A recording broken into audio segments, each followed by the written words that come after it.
Sejarah Ka'bah tidak dimulai di zaman Quraisy. Ia jauh lebih tua. Menurut riwayat Islam, pondasi pertamanya diletakkan oleh Nabi Ibrahim bersama putranya, Ismail.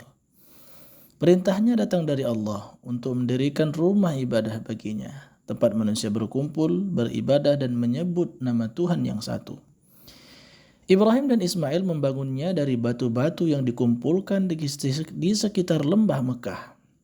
Dan ketika pembangunan mencapai titik tertinggi, Ismail mengangkat sebuah batu sebagai pijakan bagi ayahnya.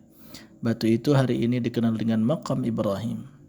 Setelah rampung, Ibrahim berdoa agar Allah menerima amal mereka dan menjadikan Ka'bah tempat yang diberkahi bagi semua manusia.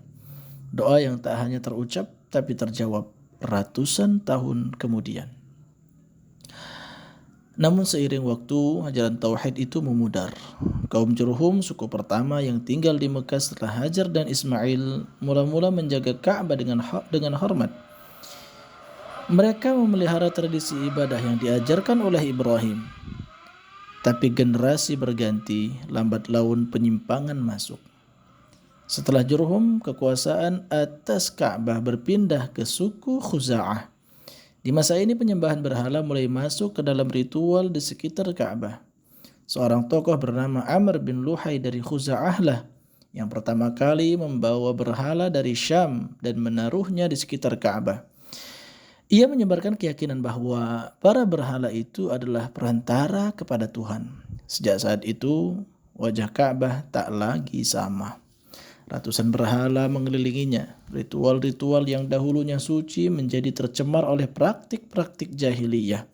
Telanjang saat tawaf, menyembelih hewan atas nama berhala dan sumpah yang dilanggar demi kekuasaan.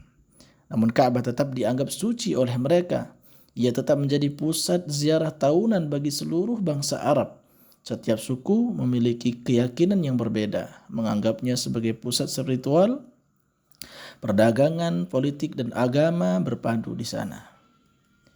Ketika kekuasaan atas Ka'bah berpindah ke tangan suku Quraisy, mereka membawa sistem baru dengan pemeliharaannya.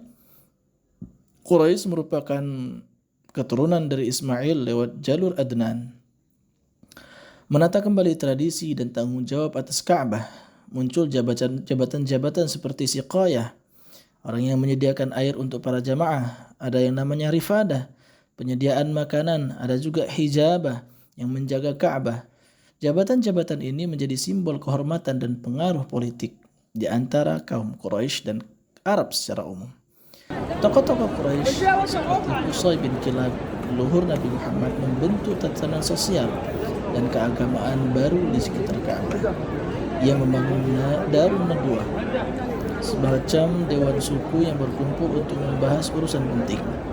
Quraisy tidak hanya menjaga Ka'bah secara fisik, tapi juga memanfaatkan statusnya sebagai penjaga rumah suci untuk mendapatkan pengaruh dan kedudukan. Namun di balik perawatan fisik itu, roh tauhid yang dulu ditanamkan oleh Ibrahim semakin lama semakin memudar. Sekitar 5 tahun sebelum Nabi Muhammad menerima wahyu, yaitu sekitar tahun 605 Masehi, Ka'bah mengalami kerusakan parah akibat banjir besar yang melanda Mekah ketika itu. Bangunannya retak, sebagian dinding runtuh. Quraisy pun memutuskan untuk merenovasinya. Tapi mereka sepakat hanya akan menggunakan harta yang halal dari uang mereka, tidak berasal dari riba, pencurian atau hasil maksiat lainnya. Proses pembangunan ini melibatkan suku Quraisy, tapi ketika sampai pada penempatan Hajar Aswad, perselisihan besar hampir meledak. Setiap suku ingin mendapatkan kehormatan meletakkannya. Darah hampir tumpah. Sampai akhirnya seorang tua bijak mengusulkan, siapapun yang pertama masuk masjid ini esok pagi, biarlah dia yang memutuskan. Dan pagi itu Muhammad bin Abdullah yang masuk pertama. Saat itu beliau masih muda dan belum menjadi nabi. Tapi sosoknya dikenal jujur dan disegani. Dengan tenang ia membentangkan kain, menaruh Hajar Aswad di tengahnya, lalu meminta setiap pemimpin suku mengangkat kain itu secara bersama. Setelah sampai di surga Ka'bah, Muhammad sendiri yang meletakkannya. perselisihan pun reda dan kembali selesai. Ka'bah kalau duduk kokoh, tapi kali ini masih dikelilingi berhala. Ia tetap disucikan tapi belum disucikan dari kesyirikan. Ka'bah sebelum Islam adalah simbol paradoks. Bangunan tauhid yang dikelilingi oleh ratusan sesembahan. Ia dijaga dengan hormat tapi disalahgunakan untuk kepentingan dunia. Namun Tuhan tidak membiarkannya begitu selamanya. Sebuah cahaya akan datang bukan hanya untuk Ka'bah semata tapi untuk seluruh umat manusia. Di saat itu tiba, Ka'bah akan kembali pada makna pertamanya. Rumah Allah, satu-satunya tempat bersujud hanya kepada Allah.